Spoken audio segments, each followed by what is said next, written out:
Next હવે સરેરાશ ઝડપનું સૂત્ર લખી સમજાવો અને ઉદાહરણ આપો. તો જોઈએ હવે આપણે સરેરાશ ઝડપ. તો વસ્તુએ કાપેલા કુલ અંતર અને તે માટે લાગતા સમયના ગુણોત્તર પરથી વસ્તુની સરેરાશ ઝડપ મેળવી શકાય છે. હવે આપણે તેનું સૂત્ર જોવું હોય સરેરાશ ઝડપનું, તો સરેરાશ ઝડપ બરાબર વસ્તુએ કાપેલ કુલ અંતર ભાગ્યા તે અંતર કાપવા માટે લાગતો કુલ સમય. વસ્તુએ કાપેલું કુલ અંતર હશે તે આપણે ઉપરના ભાગમાં લખીશું અને જે અંતર કાપવા માટે લાગતો કુલ સમય હશે તે આપણે નીચેના ભાગમાં લખીશું. હવે આપણે ધારીએ કે ટી સમયમાં વસ્તુએ કાપેલ અંતર એસ હોય, તો તેની સરેરાશ ઝડપ કેટલી થઈ જાય છે? વી એવરેજ. તે નીચેના સૂત્રથી દર્શાવાય છે. તો નીચેનું સૂત્ર એટલે કે આ વી એવરેજ બરાબર એસ ભાગ્યા ટી. એસ એ શું છે? તો કે ટી સમયમાં વસ્તુએ કાપેલ અંતર એ એસ છે અને ટી એટલે કે સમય, જે અંતર કાપવા માટે લાગતો સમય હશે તે. સરેરાશ ઝડપનો અર્થ એ નથી કે વસ્તુ તેની મુસાફરી દરમિયાન સરેરાશ ઝડપ જેટલી ઝડપથી ગતિ કરતી હોય, પરંતુ સમગ્ર જે ગતિ છે તે ગતિનો અમુક સમયગાળો હશે. તો એ સમયગાળામાં સરેરાશ ઝડપ કરતાં પણ વધારે અથવા તો સમયગાળામાં સરેરાશ ઝડપ કરતાં ઓછી ઝડપથી ગતિ કરી શકે તેવા પણ કુલ અંતર કાપતા લાગતા સમયનો જે છે તે કુલ સમય પરથી સરેરાશ ઝડપ મેળવી શકાય છે. ઉદાહરણ તરીકે, એક કાર 100 કિલોમીટર અંતર 2 કલાકમાં કાપે છે. તેની સરેરાશ ઝડપ 50 કિલોમીટર પ્રતિ અવર છે. તો કાર દરેક ક્ષણે 50 કિલોમીટર અવરની ઝડપે ગતિ કરતી નહીં હોય, પણ અમુક સમયગાળામાં તે 50 કિલોમીટર પ્રતિ અવર કરતાં પણ વધુ ઝડપથી તે અમુક સમયગાળામાં 50 કિલોમીટર પ્રતિ અવર કરતાં પણ ઓછી ઝડપથી ગતિ કરી શકે. નેક્સ્ટ, એક વસ્તુ 4 સેકન્ડમાં 16 મીટર અંતર કાપે છે. ત્યારબાદ 2 સેકન્ડમાં બીજું 16 મીટર અંતર કાપે છે. તો આ વસ્તુની સરેરાશ ઝડપ કેટલી હશે? તો આપણે પહેલાં એનો સમયગાળો શોધીશું, કુલ અંતર. તો વસ્તુ દ્વારા કપાયેલ કુલ અંતર એટલે કે એસ બરાબર 16 મીટર અંતર કાપે છે અને બીજામાં પણ 16 મીટર અંતર કાપે છે. તો 16 મીટર વત્તા 16 મીટર બરાબર બંનેનો સરવાળો કરીએ તો કેટલા મળે? 32 મીટર. પછી જે અંતર કાપવા માટે લીધેલો સમય હતો તે શોધીશું હવે. તો ટી શોધીશું, એસ શોધી દીધો. તો હવે ટી શોધીએ. તો ટી બરાબર પહેલાં 4 સેકન્ડ અને ત્યારબાદ 2 સેકન્ડ. તો 4 વત્તા 2 બરાબર કેટલા આવી જાય? 6 સેકન્ડ. તો આપણને એસ પણ મળી ગયો અને ટી પણ મળી ગયો. તો સરેરાશ ઝડપનું સૂત્ર એપ્લાય કરીએ કે સરેરાશ ઝડપ વી બરાબર S upon T is equal to 32/6. અહીંયા એસ આપણને 32 મળ્યા અને ટી આપણને મળ્યા 6. તો ભાગાકાર કરીએ આ બંનેનો તો કેટલો જવાબ મળે? તો કે 5.33 મીટર સેકન્ડ ઇન્વર્સ. તો વસ્તુની સરેરાશ ઝડપ આપણને અહીંયા મળી ગઈ. નેક્સ્ટ હવે દાખલો છે કે એક વાહન સુરેખ માર્ગ પર શરૂઆતની 15 મિનિટમાં 48 કિલોમીટર પ્રતિ અવરની અચળ ઝડપે અમુક અંતર કાપે છે અને પછીની 15 મિનિટમાં 56 કિલોમીટર પ્રતિ અવરની અચળ ઝડપે બાકીનું અંતર કાપે છે. તો વાહનની સરેરાશ ઝડપ શોધો. અહીંયા આપણે 2 લઈ લઈએ છીએ, 3. એમાં T1નો આપણને સમયગાળો કેટલો કીધો છે? અહીંયા 15 મિનિટ. 15 મિનિટમાં પહેલો સમયગાળો 48 કિલોમીટર પ્રતિ અવર, તો એને V1 કહી દઈશું આપણે. પછી 15 મિનિટમાં 56 કિલોમીટર પ્રતિ અવર, તો T2 એનું નામ આપીએ. T2 બરાબર 15 મિનિટ અને V2 બરાબર કેટલા થઈ જશે? 56 કિલોમીટર પ્રતિ અવર અને C આપી દીધા. તો હવે આપણે જોઈશું કે આ જે 15 મિનિટમાં કાપેલું અંતર હતું એથી લઈ અને બી સુધીમાં તે શોધીએ. તો વાહને પ્રથમ 15 મિનિટમાં કાપેલું અંતર AB બરાબર V1 ઇન્ટુ T1. તો V1 કેટલા છે અહીંયા 48 કિલોમીટર પ્રતિ અવર અને T1 કેટલા છે તો કે 15 મિનિટ. તો 48 ગુણ્યા 15 એટલે કેટલો જવાબ આવી જશે 12. પછી વાહને પછીની 15 મિનિટમાં કાપેલું કુલ અંતર એટલે કે હવે A થી B સુધી તો શોધી દીધું, તો B થી C સુધીનું શોધીએ.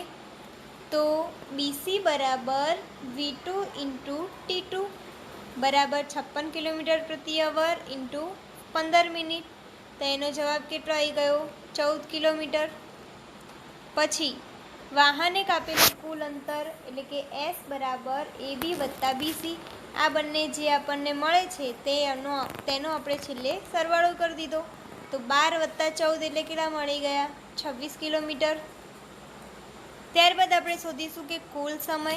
તો T બરાબર T1 plus T2 is equals to 15 minute plus 15 minute is equals to 30 minute આવી ગયું. પછી સરેરાશ ઝડપનું સૂત્ર શું હતું તો કે કાપેલું કુલ અંતર ભાગ્યા કુલ સમય. તો કાપેલું કુલ અંતર ભાગ્યા સમય મૂકી દીધો તો જવાબ કેટલો મળી ગયો અહીંયા આપણને 52 કિલોમીટર પ્રતિ અવર. તો વાહનની સરેરાશ ઝડપ કેટલી થઈ 52 કિલોમીટર પ્રતિ અવર. નેક્સ્ટ, વેગ વિશે ટૂંક નોંધ લખો.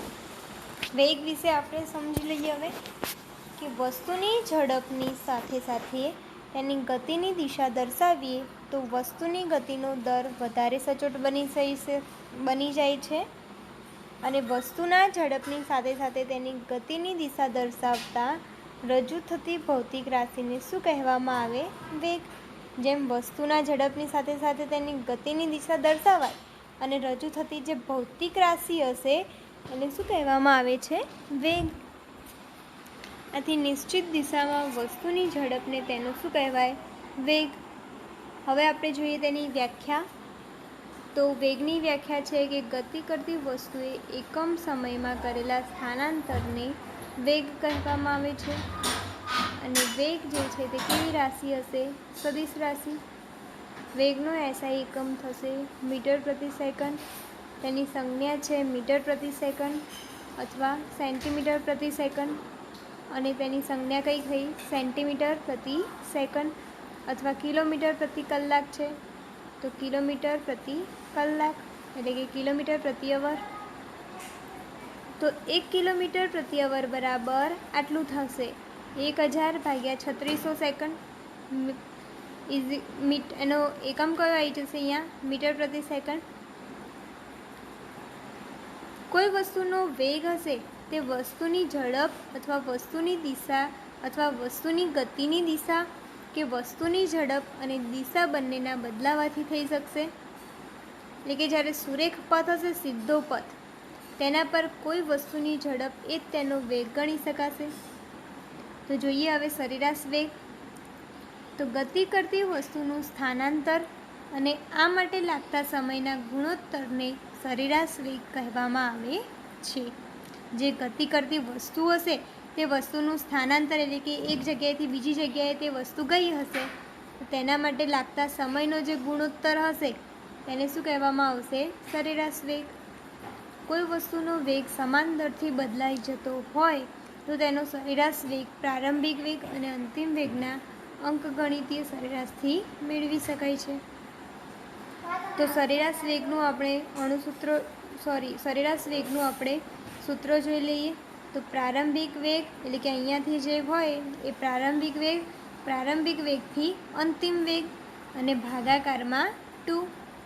ગાણિતીય રીતે જોવું હોય તો V average is equals to U એટલે કે પ્રારંભિક વેગને U કહેવાશે અને અંતિમ વેગને V કહેવાશે અને ભાગાકારમાં 2. તો U બરાબર શું થશે વસ્તુનો પ્રારંભિક વેગ, V બરાબર વસ્તુનો અંતિમ વેગ, V એવરેજ બરાબર વસ્તુનો સરેરાશ વેગ. તો સુરેખ પથ પર થતી ગતિ માટે સરેરાશ વેગ અને સરેરાશ ઝડપનો ગુણોત્તર કેટલો મળે છે 1. તો સરેરાશ વેગથી નીચેની માહિતી મળતી નથી. કઈ નથી મળતી જોઈએ તો કે ગતિ કરતી વસ્તુએ ખરેખર કેટલું અંતર કાપ્યું છે. ગતિ કરતી કોઈ વસ્તુ હશે એણે કેટલું અંતર કાપ્યું છે અહીંથી પ્રારંભિક વેગથી અંતિમ વેગ સુધીનું, તે મળશે નહીં. ગતિ કરતી વસ્તુનો ગતિપથ જાણી શકાતો નથી. ગતિ કરતી વસ્તુનો ગતિપથ હશે તે જાણી શકાશે નહીં. અને ગતિપથ પરના જુદા જુદા બિંદુઓએ, એટલે કે આ જુદા જુદા બિંદુઓ છે ત્યાં પદાર્થનો વેગ કેટલો છે તે પણ જાણી શકાશે નહીં. નેક્સ્ટ, અચળ વેગ એટલે શું સમજાવો. તો જોઈએ હવે આપણે અચળ વેગ. તો કે જો કોઈ ગતિમાન પદાર્થનો વેગ, જો કોઈ ગતિમાન એટલે કે ગતિ કરતો પદાર્થ હશે તેનો વેગ તે સમયની સાથે અચળ જળવાઈ રહેતો હોય તો તે પદાર્થ કેવો કહેવાય? અચળ વેગથી ગતિ કરે છે તેમ કહેવાય. જ્યારે કોઈ ગતિમાન પદાર્થ હશે એટલે કે ગતિ કરતો કોઈ પદાર્થ હશે તે કોઈ ચોક્કસ દિશામાં નિયમિત ગતિ કરતો હોય. જો આ દિશામાં ગતિ કરતો હશે તો કોઈ ચોક્કસ નિયમિત ગતિ કરતો હોય તો પદાર્થનો વેગ કેવો રહેશે? અચળ રહે છે. કેવો રહે? અચળ. તો અચળ વેગની ગતિ માટે નીચેની શરતો છે. એમાં 2 શરતો લાગુ પડે કે પદાર્થ અચળ ઝડપથી ગતિ કરતો હોવો જોઈએ અને પદાર્થના વેગની દિશા જે છે તે બદલાવી જોઈએ નહીં. પછી છે કે ઝડપ અને વેગ વચ્ચેનો ભેદ સ્પષ્ટ કરો. તો આપણે તફાવત જોઈએ, ઝડપ અને બીજો વેગ. તો ઝડપમાં જોઈએ કે ગતિ કરતી જે વસ્તુ હશે તે એકમ સમયમાં કાપેલા અંતરને શું કહેવામાં આવશે? ઝડપ. અને વેગ કોને કહીશું? તો કે ગતિ કરતી વસ્તુએ એકમ સમયમાં કરેલા સ્થાનાંતરને શું કહીશું? વેગ. ઝડપ એ અદિશ રાશિ છે, જ્યારે વેગ એ કેવી રાશિ છે? સદિશ. ઝડપ તે માત્ર મૂલ્ય વડે જ સંપૂર્ણ દર્શાવી શકાય અને વેગ એ મૂલ્ય ઉપરાંત દિશા વડે પણ દર્શાવી શકાય છે. પછી ઝડપ હંમેશા કેવા હશે? ધન. અને વેગ એ ધન કે ઋણ હોઈ શકે. પછી ઝડપ એ સરેરાશ ઝડપ કદાપી શૂન્ય હોતી નથી અને સરેરાશ વેગ કોઈ દિવસ શૂન્ય હોઈ શકે છે. એટલે કે સરેરાશ ઝડપ છે એ શૂન્ય હોતી નથી પરંતુ સરેરાશ વેગ છે તે શૂન્ય હોઈ શકે છે. કઈ પરિસ્થિતિમાં વસ્તુના સરેરાશ વેગ અને સરેરાશ ઝડપના મૂલ્યો સમાન થાય? તો જો કોઈ વસ્તુ હશે તે ચોક્કસ દિશામાં સુરેખ ગતિ કરતી હોય ત્યારે સરેરાશ વેગનું જે મૂલ્ય છે તે સરેરાશ ઝડપ ક્યારે બને? સમાન બની જાય છે સરેરાશ ઝડપ. વાહનનું ઓડોમીટર શું માપે છે? તો વાહનનું ઓડોમીટર એ વાહને કાપેલા અંતરને માપે છે. જ્યારે કોઈ વસ્તુ નિયમિત ગતિ કરતી હોય ત્યારે તેનો ગતિપથ કેવો દેખાશે? નિયમિત ગતિ કરતી હોય તો હમણાં જ આપણે જોયું કે કેવો દેખાશે? સુરેખ. નેક્સ્ટ હવે કે પ્રવેગ વિશે ટૂંક નોંધ લખો. તો કોઈ વસ્તુની સુરેખ પથ પર સમાન ગતિ દરમિયાન તેનો વેગ જે છે તે સમય સાથે કેવો રહે? અચળ. જો સમય સાથે અચળ રહે તો કોઈ પણ સમયગાળામાં વસ્તુના વેગના ફેરફારનો દર કેવો થઈ જાય? શૂન્ય થઈ જાય છે. પછી વસ્તુની અસમાન ગતિમાં વેગ સમય સાથે બદલાય છે અને તેનું મૂલ્ય જે છે તે જુદા જુદા સમય તેમજ જુદા જુદા બિંદુઓ પાસે કેવું મળશે? જુદું જુદું. તો કોઈ પણ સમયગાળામાં વસ્તુના વેગના ફેરફારનો દર શૂન્ય હોતો નથી. હવે આપણે જોઈએ પ્રવેગ. તો કે વસ્તુના વેગમાં થતા ફેરફારના દરને શું કહેવામાં આવે? પ્રવેગ કહેવામાં આવે છે. અથવા બીજી રીતે આપણે જોવું હોય તો એકમ સમયમાં ગતિ જે છે તે ગતિ કરતી વસ્તુના વેગમાં થતા જે ફેરફાર છે તેને શું કહેવામાં આવે? પ્રવેગ. પછી પ્રવેગનો એસઆઈ એકમ મીટર અપોન સેકન્ડ સ્ક્વેર અથવા તેની સંજ્ઞા છે મીટર સેકન્ડ -2 એટલે કે મીટર પ્રતિ સેકન્ડ. નાના મોટા એકમો સેમી ભાગ્યા સેકન્ડનો સ્ક્વેર અને સંજ્ઞા આવી થશે એની. તથા કિલોમીટર પ્રતિ કલાક અને કિલોમીટર પ્રતિ અવર.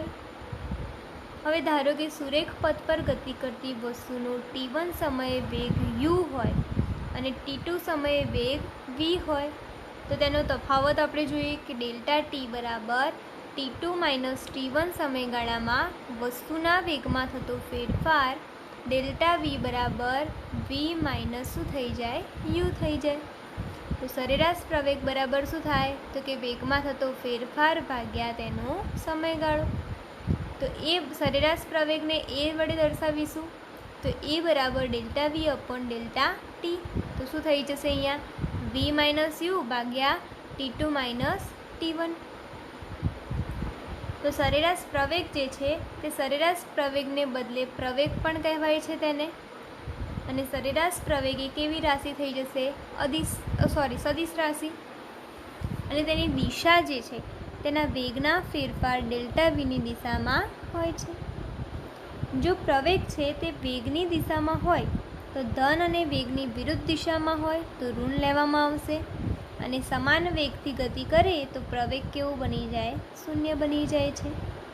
અને આ પ્રકારની જે ગતિ છે તેને કેવી ગતિ કહીશું પ્રવેગી ગતિ.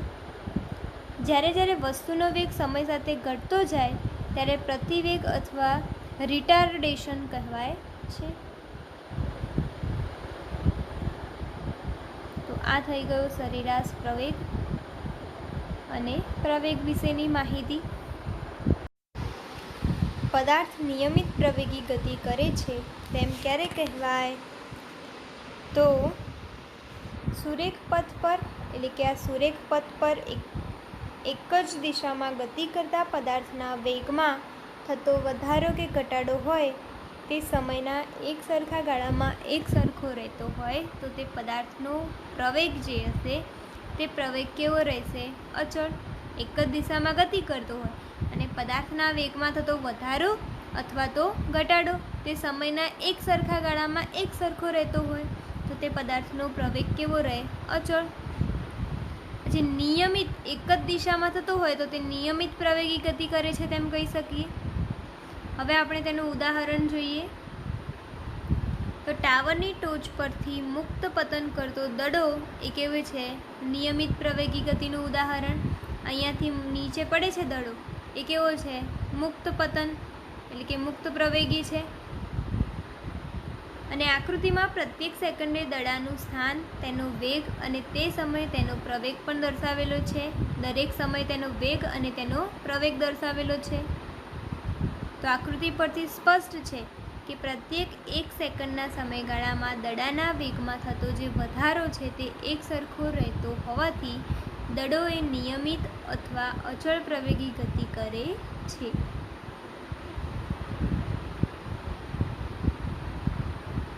મુક્ત પતન પામતી વસ્તુ અને ઢાળ પરથી ગબડતો ગોળો એ પણ કેવો છે નિયમિત પ્રવેગનું ઉદાહરણ. પછી દડાનો નિયમિત પ્રવેગ જે છે તે 9.8 મીટર સેકન્ડ સ્ક્વેર છે. એટલે કે દડાનો વેગ જે છે તેના વેગમાં દર સેકન્ડે 9.8 મીટર પ્રતિ સેકન્ડનો કેવો થાય છે વધારો થતો રહે છે.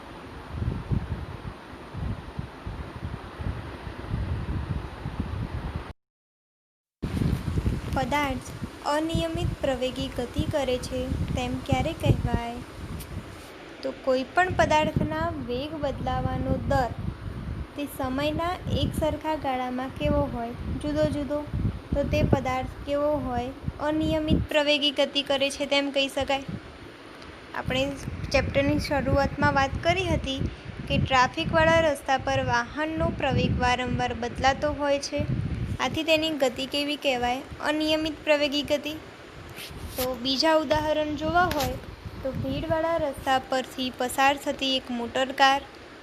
અને બીજું ઉદાહરણ કે શહેરના પ્લેટફોર્મમાં દાખલ થતી કે ઉપડતી ટ્રેન. નેક્સ્ટ હવે કે સમાન પ્રવેગથી ગતિ કરતી વસ્તુનો વેગ u થી v થાય છે તેનો સરેરાશ વેગ કેટલો તો કે સરેરાશ વેગ બરાબર પ્રારંભિક વેગ વત્તા અંતિમ વેગ અને ભાગાકારમાં 2. તો v બરાબર શું થઈ જાય u પ્લસ v ભાગ્યા 2. અને સરેરાશ માટેનું સંકેત સંજ્ઞાના એ એવરેજ અથવા 2 વીથી દર્શાવાય છે. નેક્સ્ટ, પદાર્થના પ્રવેગિત ગતિ કરે છે. પદાર્થ એ પ્રવેગિત ગતિ કરે છે તેમ ક્યારે કહેવાય? તો કે જો પદાર્થના પ્રારંભિક વેગ u કરતાં અંતિમ વેગ v હશે તે વધારે હોય. વધારે હોય એટલે કે શું હોય? તો કે v ગ્રેટર ધેન u હોય ત્યારે પદાર્થના વેગમાં સતત કેવો થતો રહે? વધારો થતો રહે. અથવા પ્રવેગનું જે મૂલ્ય છે તે હંમેશા કેવું મળશે? ધન મળે છે. અને પદાર્થ જે છે તે પ્રવેગિત ગતિ કરે છે તેમ કહી શકાય. અને પ્રવેગની દિશા વેગમાં થતા ફેરફારની દિશા હોય છે. આપણે વાહનને એક્સિલેટર આપીએ ત્યારે વાહનનો વેગ એ સમય સાથે શું થતો જાય? વધે. આથી વાહન એ કેવી ગતિ કરે? પ્રવેગિત ગતિ કરે છે તેમ કહી શકાય. તો આ થઈ ગયું કે પદાર્થ જે છે તે પ્રવેગિત ગતિ કરે છે. પદાર્થ પ્રતિપ્રવેગી ગતિ કરે છે તેમ ક્યારે કહેવાય? તો કે જો પદાર્થનો પ્રારંભિક વેગ u તેના અંતિમ વેગ v કરતાં વધારે હોય એટલે કે u ગ્રેટર ધેન v હોય ત્યારે પદાર્થના વેગમાં સતત શું થતો રહે? ઘટાડો. અને આવા જે કિસ્સાઓ છે તેમાં પ્રવેગનું મૂલ્ય હંમેશા કેવું રહે? ઋણ. પદાર્થ એ પ્રતિપ્રવેગી ગતિ કરે છે તેમ કહેવાય. અને પ્રતિપ્રવેગની દિશા એ વેગની દિશાની વિરુદ્ધ દિશામાં હોય છે. તો જ્યારે વાહનને બ્રેક લગાવવામાં આવે છે ત્યારે તેનો વેગ એ સતત કેવો થતો રહે? ઘટતો જાય છે.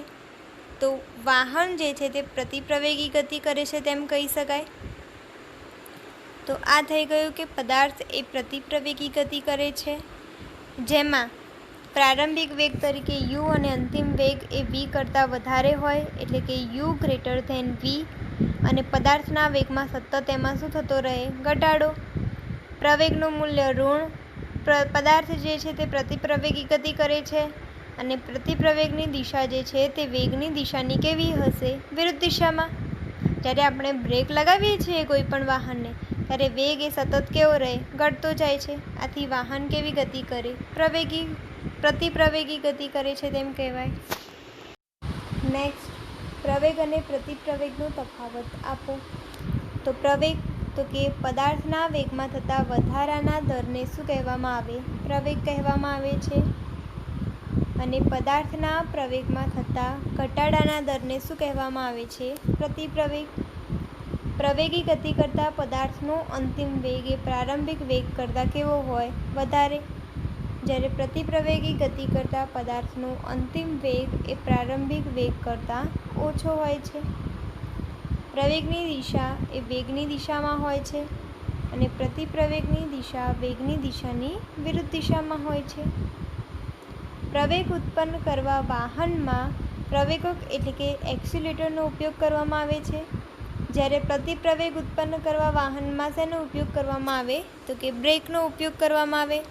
બ્રેકનો ઉપયોગ કરીશું તો પ્રતિપ્રવેગમાં શું થશે? ઘટાડો થશે વેગમાં.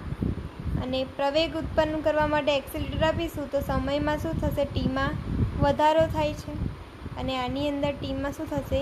ઘટાડો.